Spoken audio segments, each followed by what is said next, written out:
VIBErations podcast, part 40, Martin Lever, recorded on the 22nd of March 2022. Hi, I'm Gary Brightman, and this is my podcast called VIBErations. Established in 2018, Vibe is a book and music shop situated in Mui Wo on Lantau Island in Hong Kong. So, what's been happening at the shop recently? Put it simply, we've had a quiet month or so now. However, Hong Kong, as it always does, is weathering the storm, and that initial 50,000 cases of COVID per day is now reduced to around 3,000 cases. Today is Qingming Public Holiday, which is the remembrance of ancestors or grave sweeping festival, and of course, in a couple of weeks, we have Easter. This usually makes for a busier Mui Wo as extended families get together. Studio 114 is now up and running. This purpose-built sound studio in my home on Lantau Island is now ready for business. Many thanks to Steve Walsh and my wife Steph for helping to make the sound studio a reality. This part of the podcast is being recorded in here, and going forward it can be used for any type of voice recording. Maybe your podcast or audiobook. Producing audiobooks is a resource-intensive project, but going forward I will be happy to produce more as part of a widening Vibe service.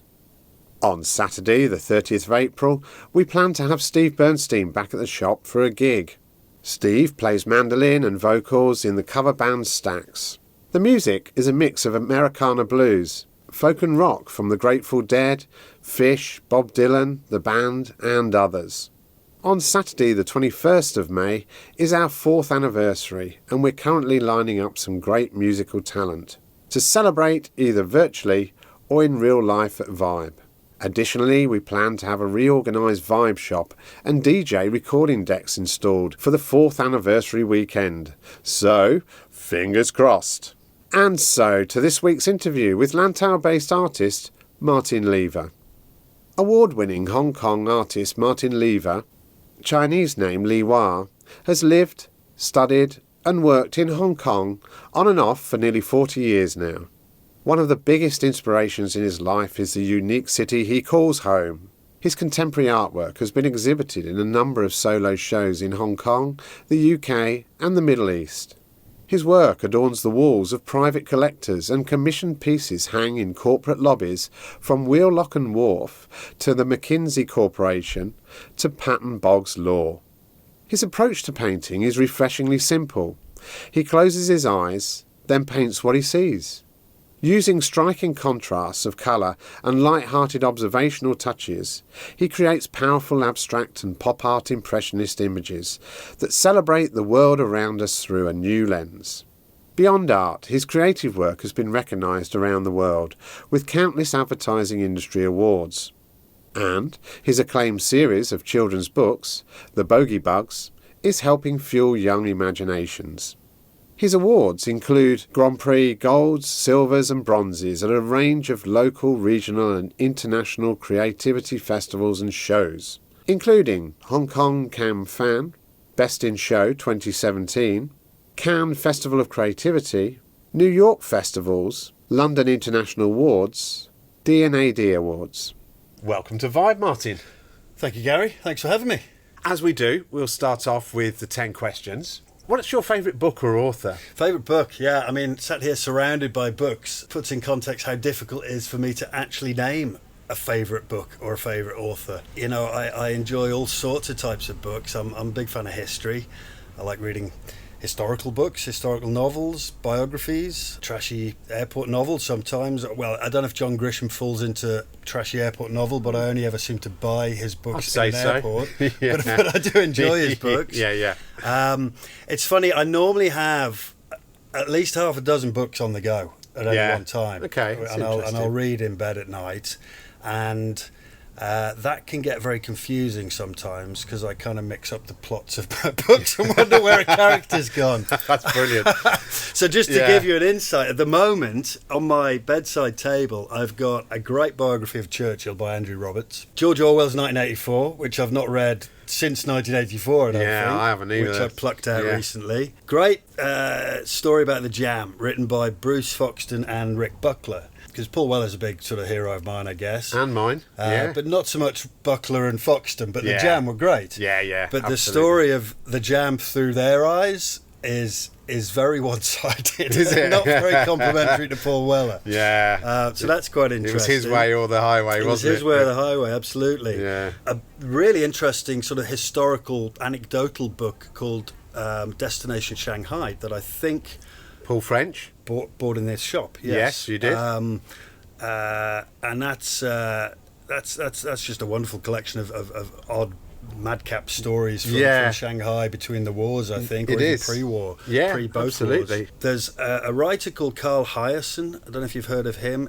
The one phrase that was attributed to him that kind of sums him up: he could choreograph Armageddon. I like it. And he's That's cool. an American writer, and most of his stories are set in Florida, and they are comedy stories. I think a couple of them have been turned into books, but things like Sick Puppy and Native Tongue, and they are very madcap sort of adventures. They're good fun books. Yeah, that would appeal to me, I think, as And well. I've also got one of my daughter's famous 5 books by the side of my bed as well, Brilliant. which I picked up and thought I'd have a go. I think it was 5 Go to Treasure Island, or which you know, I'd read in an evening, and that was a fun bit of escapism as well. But if you come back to your original question, you know, a book that I'm emotionally connected to, or that I've read more often than any other book, would probably have to be The Very Hungry Caterpillar by Eric Carle. Okay, Which yes. is a very famous kids' book. Yeah, very popular I'm in sure here, most actually. people have heard of. Yeah. Visually stunning as well. It is. And just a simple little kids that I've obviously read to Remy when she was little numerous times. And obviously we've got to plug my own book written I was going to with say, Remy. yeah. Well, I was going to say that is obvious now to me where you got the inspiration from. Well, yes, I mean Yeah, it for was the bogies. That's right, the bogey bug. So I think there's some in here. I think it might be the There only is. children's book you've never sold, actually. It is as well, yeah. No, I've sold one, Martin. So when Remy was 3, 4, we used to make up stories at bedtime. Nice. And we made up these characters called the Bogey Bugs together, and ended up shaping them into 5 characters who were sort of environmental crusaders here to save the world from a whole sort of litany of disasters. And I wrote 8 stories in 2 little box sets. So they, I'm quite fond of those as well. Yeah, and I naturally. think they're very well. Yeah, absolutely, and so you should be. I think they're very well presented, and actually, I do mean to get round to reading them, and I will before. So you haven't read them yet? Well, you know, I could lie, couldn't I? All right, we'll move on to question 2. Favourite musical artist? Yeah, music. Same thing as books, I guess. I've never really hero worshipped any one performer or band. Again, my taste in music are pretty eclectic. Being from Liverpool originally, the Beatles have resonance. never far from my heart. I was into indie bands, in the early mid '80s, I guess, from Joy Division, the Smiths, Echo and the Bunnymen, and the Jam. Yes. Getting into the world of clubbing and dance music in the late 80s, early 90s. A lot of that music I gravitate to. Northern Soul. A lot of the music I like, I guess, has been connected to a movement or a subculture in some way rather than just one band. There's one album that I've probably gone back to once a week for 40 years. Yes. Which is the Specials' first album. I knew you were going to say and that. That band, I think, above all else, just I connect with on so many different levels. Yes. From musically that rebirth of ska with a sort of punk twist. Yeah. It was the first time I'd ever seen a band at the age of 10 or 11 that had black and white guys in the same band. Brilliant. It just felt that's how it should be. Me too. It really struck me as something different. Yes. Yeah. And then the clothes they wear, the Stay Pressed, the Fred Perry, as they say, a mod is for life, not just for Christmas, right? I like it. That's good. Yeah. And if it ain't stiff, it ain't worth it. Right, let's move on. Do you have a preferred drink? JD and Coke. Do you have a life motto? Life motto? I saw this question you'd asked in preparation for this, which I didn't give much thought to. No one does, Martin. No one does. That's the respect I garner.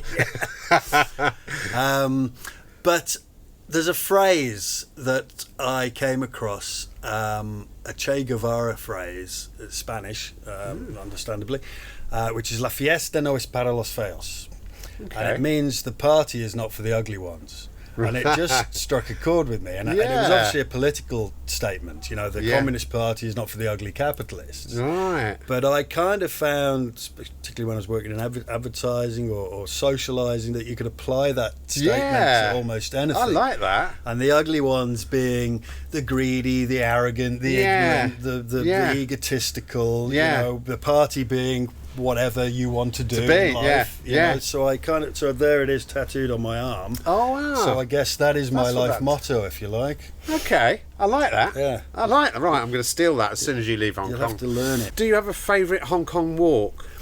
Oh God, there's some people say from here to the China Bear, but you know, I think that's a.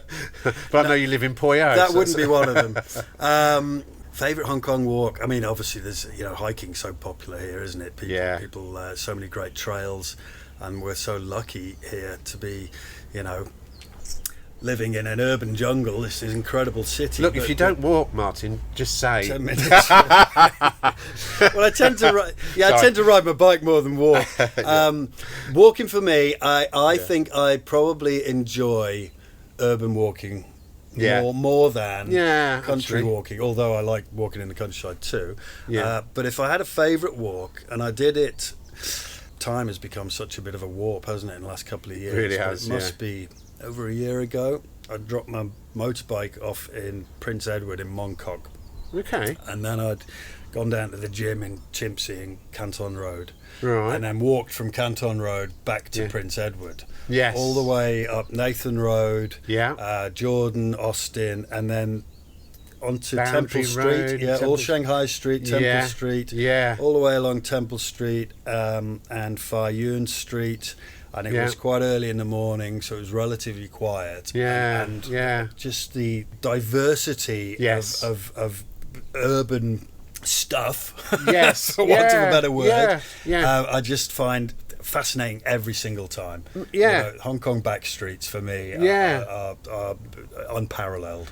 Me too. I think I fell in love with that side of Hong Kong first, actually. Most people would come here and fall in love with, I don't know, the skyline or the Victoria Harbour or, Ocean Park. But that was that urbanness of Sham Shui Po and Mongkok and Temple Street, the markets. It's just so colourful, isn't it? Yeah. And I think it's a hive of industry. The old school land use that you probably used to get in the Western world, a few centuries ago, where you walk down a street and you've got a cobbler, you've got somebody bashing out some metal ware, you've got somebody carving something, you've got a boutique, you've got a little backstreet dentist, it's just hairdressers in a little sort of line in an alleyway, all within 100 yards of each other, and obviously all very old school and those are the kind of scenes that are fast disappearing in Hong Kong, aren't they? They places sadly get are more and more gentrified. Yeah, but that really is a microcosm of Hong Kong life, isn't it? Real life. I mean, I remember, when we first got here in 1979, and we were staying in the Lee Gardens Hotel, which is now the Lee Gardens Manulife building in Causeway Bay. And the whole of Causeway Bay was just like that. It was little stationery shops and everything was family owned. And now it's all gone. It's all just big faceless boutiques. And at some point it'll all disappear, which will be a real tragedy. Yeah. Do you have a favourite Hong Kong restaurant? It'll be cheap, for sure, because I like value for money. My books are value for money. Yeah, is that a northern thing? Is it? Yeah, I'm just inherently miserable. Morrissey. There's oh my God, what's it called?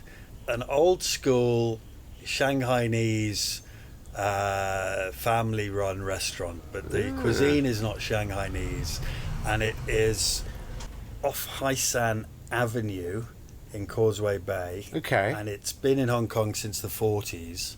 Wow. And it's been in that location since the 60s, I think.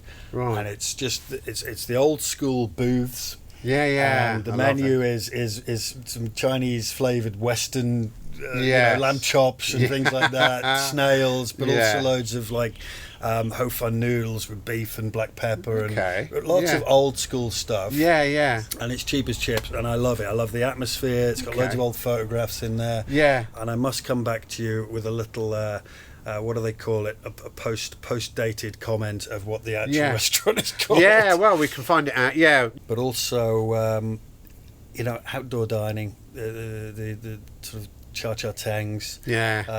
Chung chow, bit of seafood on the front. I mean, I'd much rather have that kind of experience than your sort of more upmarket restaurants. Not because I don't like smart restaurants, but I just feel a lot of them are lacking in any character. And, I agree. And quite often just horribly overpriced for what you get. Faced with a python whilst walking up to the peak, what would you do? Retreat. Yes. At pace. Yeah. That means you're normal. You've passed the normal test. Question 8 is, what was the best advice you were ever given? I think my mum, bless her, who's no longer with us, I was very lucky. Mum and Dad taught me so many things in subtle ways that probably didn't realise were lessons at the time. But 2 things that they gave me. One was moving to Hong Kong in the first place. Yeah. And your blinkers come off when you leave wherever you're from originally, especially moving to a city like Hong Kong. And being able to go into the ESF school system. I think when I was at Island School, there were 37 different nationalities and every colour, creed, race, religion under the sun. Unbelievable. And none of it was ever an issue. So that gift of diversity. Yes. It's not advice as such, but that to me, I think has made me who I am, and is something I've treasured. Yes. In terms of verbal advice, I think it's probably as simple as Mum drumming into me to always say please and thank you when I went anywhere. And they did, didn't they, that generation? They did indeed, and I see kids today, and adults today not saying please or thank you when they're in a restaurant or when somebody brings them something, and it winds me up. I just think it's unnecessary. Yeah, I agree. So, finish this sentence. I live in Hong Kong because... I live in Hong Kong because I love it. Yeah.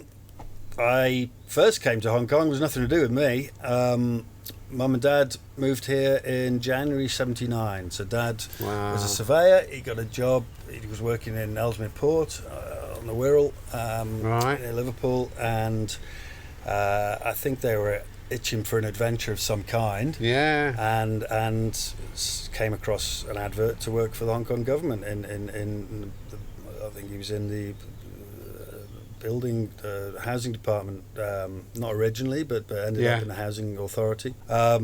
So I came at the age of 9 with them, so I didn't have any choice really. Brilliant. And I think I hated it to begin with. Really? Yeah. And I'll tell you why. So we were living, as I mentioned, in Causeway Bay in a hotel before we got our apartment. And if you imagine, the only smell I'd ever been aware of outside the house was the smell of cut grass. Yeah. The grass verges, the garden, it was just it was flowers and grass. That was probably it. And the odd bit of petrol as a car. Yes, a bit of tarmac maybe. And then suddenly to be in the middle of Causeway Bay and the sensory overload. Yeah. And I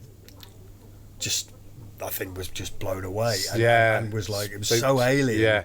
And then until obviously, like all kids, you've left all your friends, and until you make new friends, everything seems rubbish, and then suddenly you've got new mates and it's all forgotten. It's all, but So that's what brought me here for the first time. Wow. And then Mum and Dad, so they came for 2.5 years on contract terms. Yes. And then, as Dad used to say, it takes 2 years to really set up, And then you're at the end of a contract. So he was offered another one, and then that turned into them being here for nearly 20 years.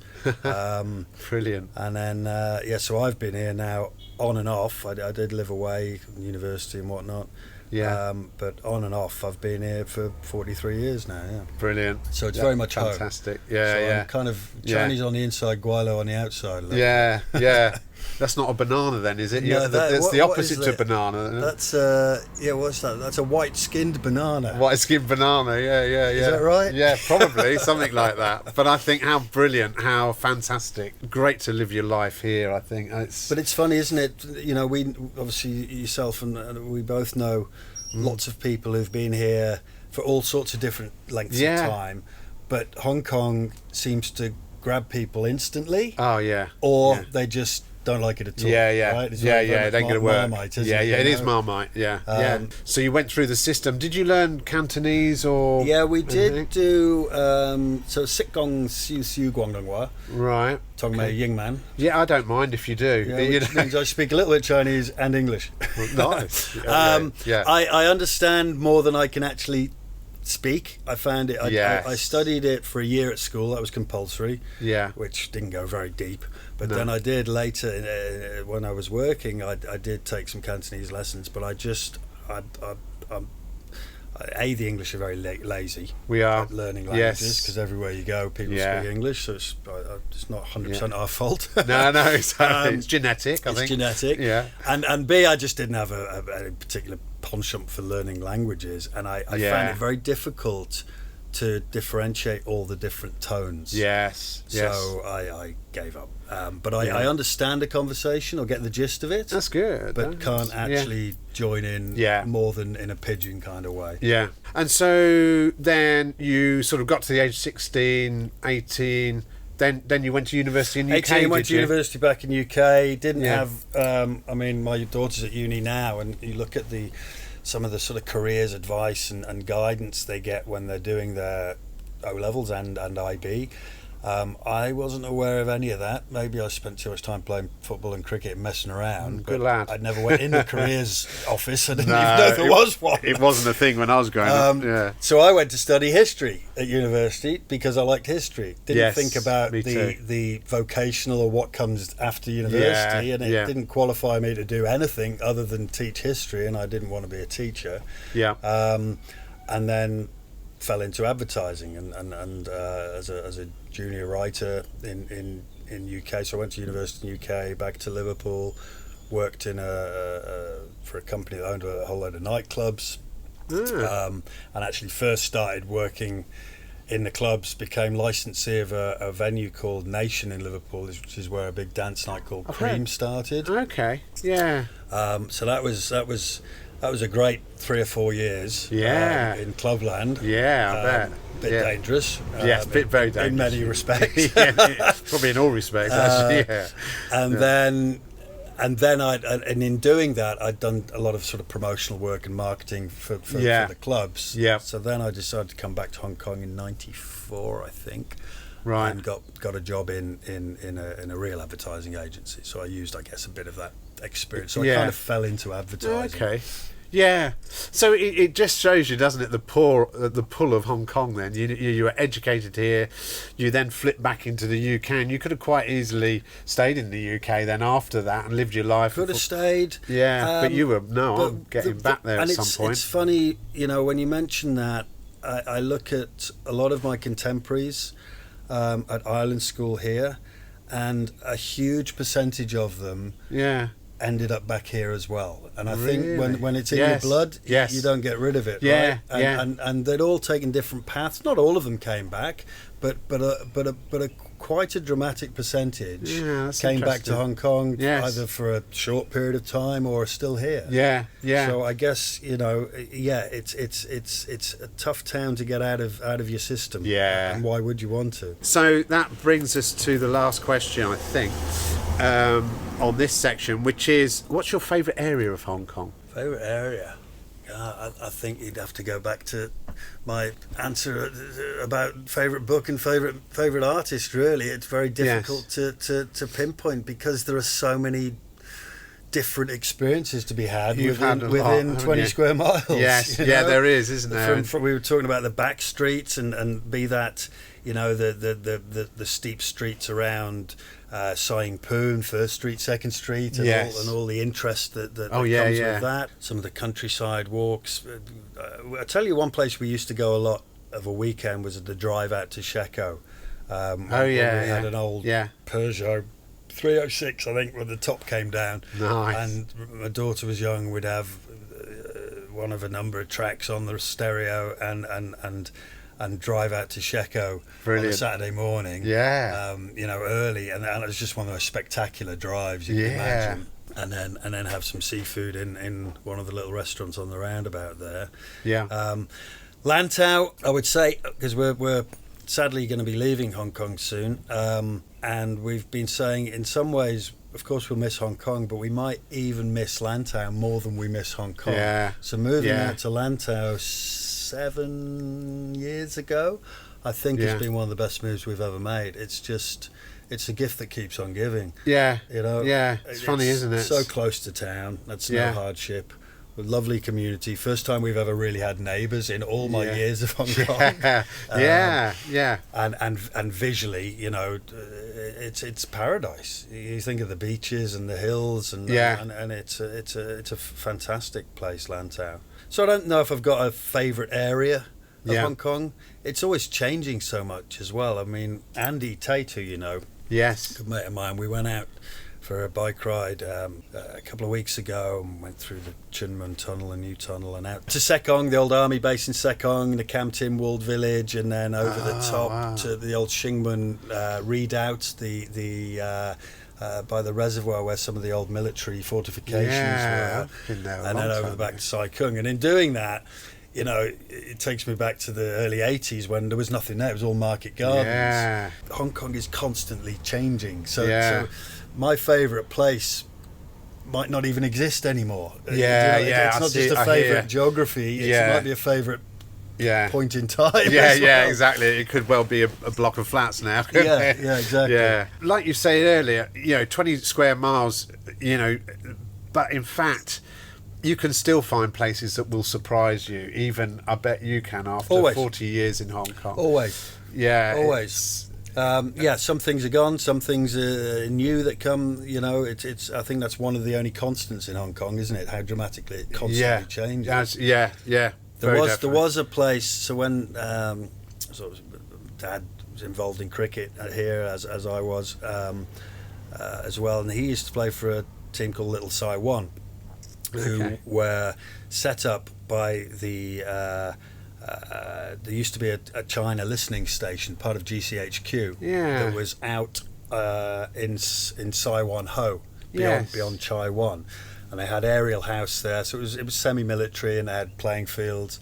And Little Saiwan, the original team, were some of the guys who worked there. Yeah, sort of a few Aussies and Kiwis and Brits and whatnot, some Indians, and he used to play for them, and their ground was fantastic. It was out, aerial house was the old colonial sort of building. There was a swimming pool, so when I was 12, 13, you know, I'd go along when Dad was playing, and get our dinghy out and row out into the bay while they were playing cricket. And I think now there's about 250,000 people live on that cricket there is. in about 20 massive high-rise. Yeah, it's unbelievable to think about, isn't it?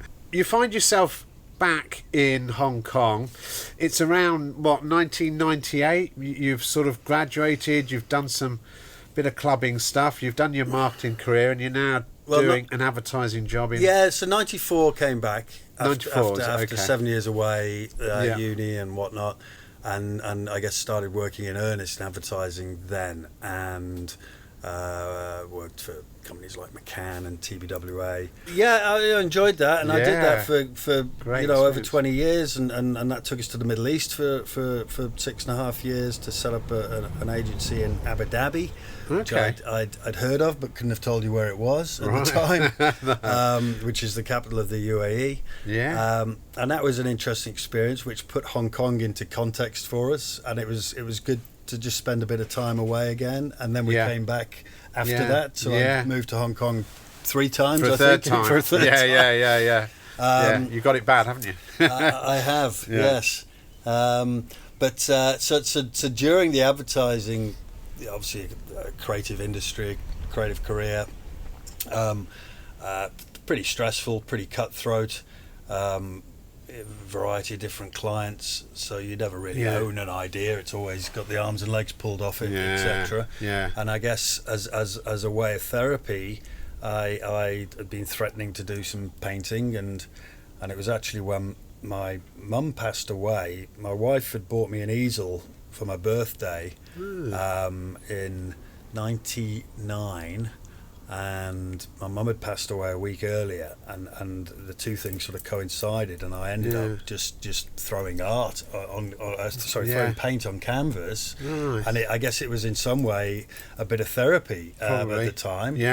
Almost certainly, I think. And spent a lot of time just messing around until I sort of found a bit of a style and a subject, and then that kind of, I guess, was the catalyst to what is now my full-time career, which is painting. Yes. So you kind of sort of stumbled in it. I mean, had you had any formal training before then? No, I'd done A-level art. That was as far as it went. You know, in hindsight, if I had my time again, I would have paid a bit more attention to where I was going with my education and chosen to study tertiary level, some creative, be that design or architecture or something, because obviously I feel that I'm a creative individual, but the path has not been particularly linear to get to where I am now, so to speak. So you start painting, and then at what point do you think, actually there's a career in this, or maybe I could sell these things, or do you think that, or do people tell you,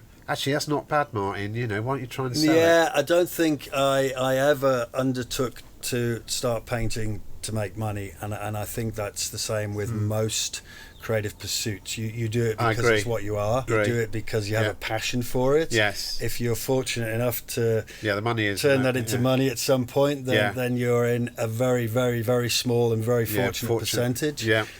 So I do it because I love it. I guess in putting together my first sort of collection for my first show, which was back in 2003 or 4, I obviously stopped and went, well, there's got to be a theme to this. There's got to be something that people may find appealing or attractive. It's not all about me. And I guess that was my advertising influence coming in. Exactly.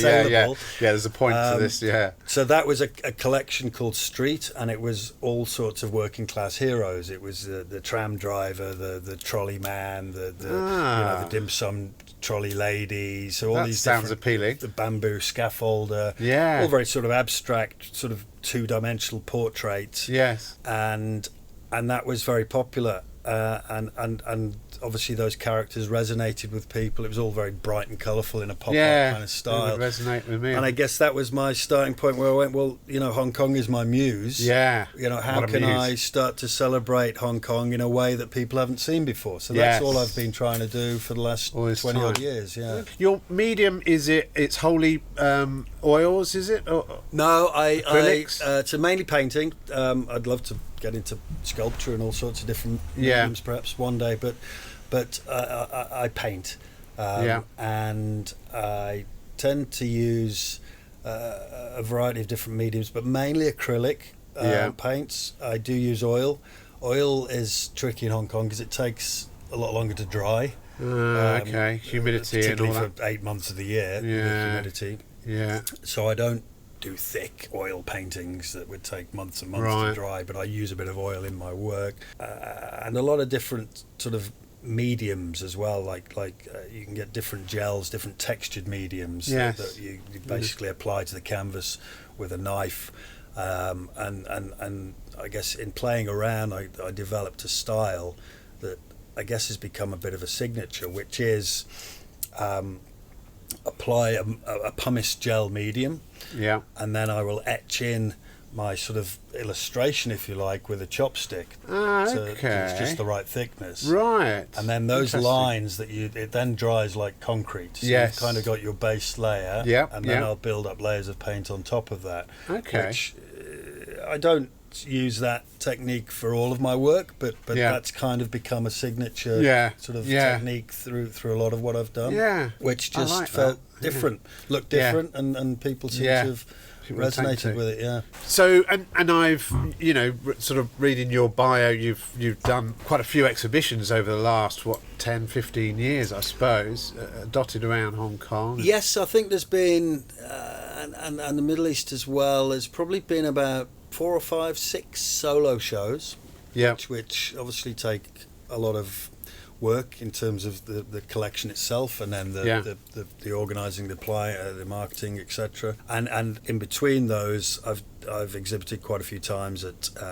group shows like the Affordable Art Fair, the Asia Contemporary Art Show, and various other group exhibitions, which has been, for the last 2 years, as it's what's another of the things that's been so sad, just not had the opportunity to show my work along with so many other artists here. And it's not the sort of thing that translates necessarily well to internet and screen based event sort of organisers, event owners. They've tried to bring the experience online and have online sales, and I think there's a lot of products in the world that you can buy happily off Amazon without having seen it or touched it or felt it. But when it comes to art, I don't think I would buy a piece of artwork without seeing it on the scene, unless it was a very famous piece of art that was purely an investment. But I'm kind of not in that bracket anyway, so I don't need to worry about that. No, exactly. And it seems to me that you generally go sort of into themes. You'll sort of come up with some ideas, you'll do a series of paintings based on that, and then you'll push those out there. Is that the sort of thinking behind what you do? Or? Yes, very much so. So again, I guess certainly no innovation to develop a themed collection of paintings. No. But I guess if you add that to the professional world I'd sort of been part of for 20 odd years in advertising as well, and you think about a campaign, you think about a core idea, and what I've tried very hard with my collections is to actually have some kind of core thought behind it, as well as the visual aesthetic that perhaps can connect with people on more than one level. So for example, the collection that is still going, I've done a lot of commissions in this theme, is called Above Below, and Above Below is basically a series of groundscapes. So when you look down from the 20th floor of a block of flats in Hong Kong, Hong Kong takes on a very different graphic sort of visual identity. So this collection, the idea came to me long before drones existed. And I started painting key sort of locations in Hong Kong that meant something to me, but in a very abstract way. So first and foremost, when you see the work, it's colourful, it's abstract, but then when you realise actually what it is well, it connects with people on another level. And I think that kind of sort of dual aspect, if you like, is the reason why a lot of people have gone, oh, well, I used to live here, or this was my favourite place. Could you do people one for relate me? to So it. it's been a very commissionable idea. If that makes sense. And in doing that, I mean, I guess you're having to work from photographs, are you? You just use the original starting point was just from memory, and depending on how high above the ground I am in my sort of context. So I did Repulse Bay, and it was basically just a collection of towels. So it could have been any beach in the world, but for me it was Repulse Bay. You wouldn't know them as towels until you realised they were towels. So, but for the commissions, obviously. So I've recently done one of the whole sort of Western Prior, Kennedy Town, where there's the park and the new swimming pool and the cranes, the loading docks. So that obviously needs quite a high vantage point to be able to see that whole locale. And I will start with sort of Google Earth, see what the key sort of land uses are, and then I will obviously, it's not a map I'm painting, I will then try and give it a more of an artistic interpretation to give it a bit more balance and a bit more contrast. So that's the process. Okay. I quite liked, I think I told you, the series that you did recently of the Chinese women. The Sisterhood of Silk. That's right. The Sisterhood of Silk. I like those. I'd started with portraits all those years ago, very abstract sort of street character portraits, and and I guess I wanted to do something, and I think I was kind of inspired by what my daughter was doing with some of her costume design courses. And I wanted to do some collage, and I hit on this idea of girls in chung sams, but very much pop art. So the hairstyles are very contemporary. Yes. But the actual dresses they're wearing are collage silk brocade from Chancery Po. So I guess it was a marriage of all sorts of influences. Walking the back streets, some of the kind of businesses you'd find in those back streets. How can that go into your art? So it became bit of Wong Kar Wai, maybe even. With Chung Sams. Some of these. What was his movie? In the Mood for Love. Yeah. And I think that the even more later one after that was the superheroes having their lunch. Yeah, I don't know where that came from. It's good. It works. Super Noodles. Super Noodles. Batman, Iron Man, and who was the other one? Spider-Man. Eating noodles. Because I guess I don't even think more pop art really. Some of the. Can I say crap? Yes, you can say crap. Some of the crap we've all had to deal with over the last 2 years. And you think, okay, if a superhero came in, could he actually or she actually solve the problem? Or would she or he just get down with stuck the into rest of a bowl of noodles? That theme, I think, it's amazing how, obviously popular because of the superhero angle and the sort of very quirky nature of a superhero. Yeah, you've got the mums and the kids in there now. That's been very popular, and I can see myself applying that to a whole series of characters. From history or whatever. It doesn't have to be superheroes. There's something very graphic about the construct of the silhouette. The hand holding the bowl, the bowl being iconically Hong Kong. They're fun, aren't they? They're fun. I mean, overall, how would you say Martin Lever's persona is in your art in terms of the mood? Would you say your art is up? Is it down? Is it depending on your own personal state of mind at the time? I try to. Hitchcock had a great expression, which was surprise with the obvious. Yes, that he applied to a lot of his movie making, and I like that. I think the best ideas in life are simple, with a twist. And that's kind of what I tried to do. Look at the world around us, the things we all know so well, but try and express them in a way that we've not thought or seen before. And I guess invariably that ends up bringing a little bit of humour into play. So whether it's just playful or colourful or there's a humorous twist, my art influences are pretty varied as well. But pop art, Picasso, I like. I love illustrative art. I like Lichtenstein. The pop art stuff. I love it. So I mean, there's probably different moods within what I do. The moodiest work I've ever done was probably, you mentioned it earlier, before we started talking, was the Room 202 project. Room 202, So that came about a year and a half ago when my wife and I, Max, when we returned from UK to set our daughter up at uni, and suddenly found ourselves having to go into hotel quarantine for the first time. So we just brought that in. And the injustice I felt at not being able to go home really started to eat me up. At my own expense as well. I can tell. We can all tell.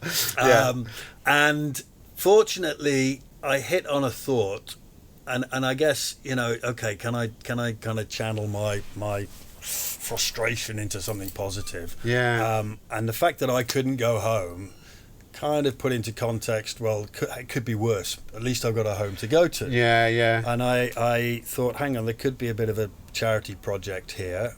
And I teamed up with Hong Kong Impact HK, who's a homeless charity. And I had this idea to document my 14-day stay by painting the same view outside my window twice a day.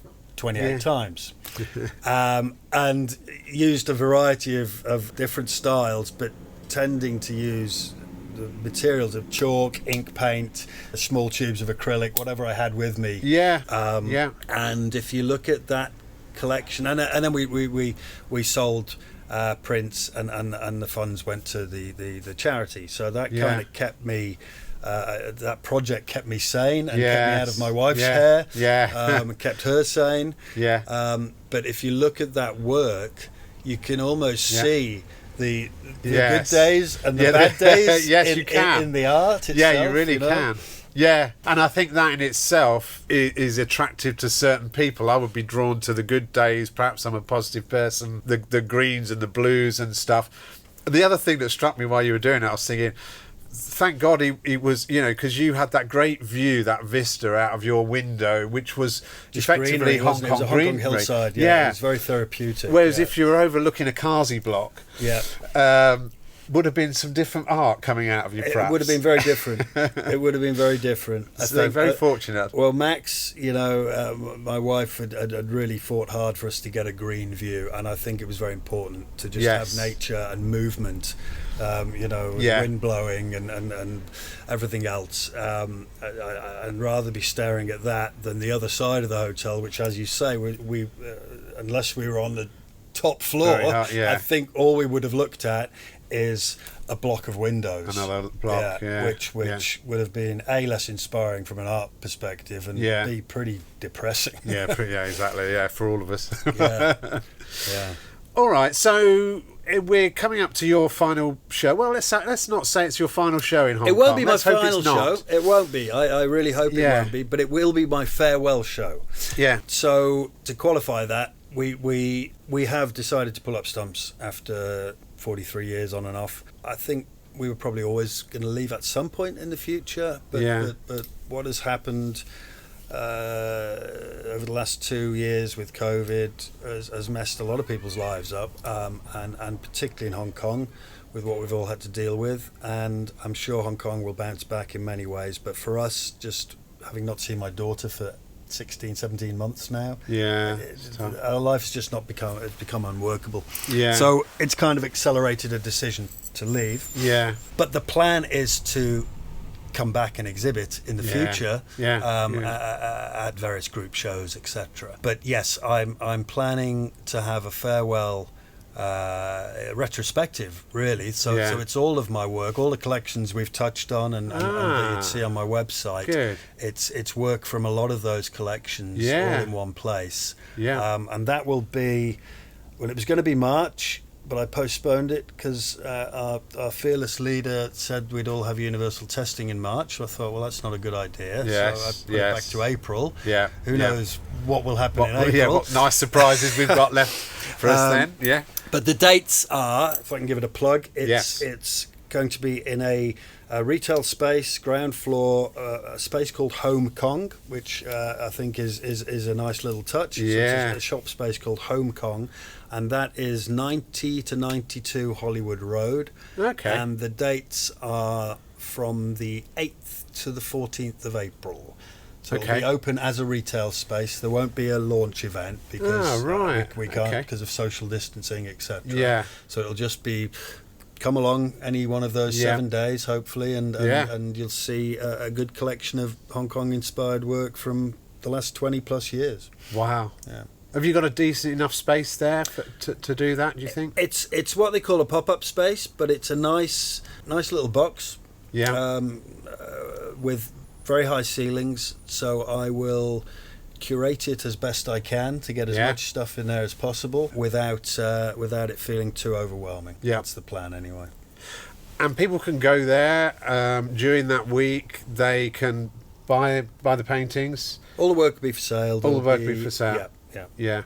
Okay. And then beyond that, is there a catalogue of work behind that if things go well that people can draw on? Well, should people be looking at your website? I think my website is kind of the engine room of what I do when I'm not exhibiting. That's where I'd always send people to. They can connect with me via my website.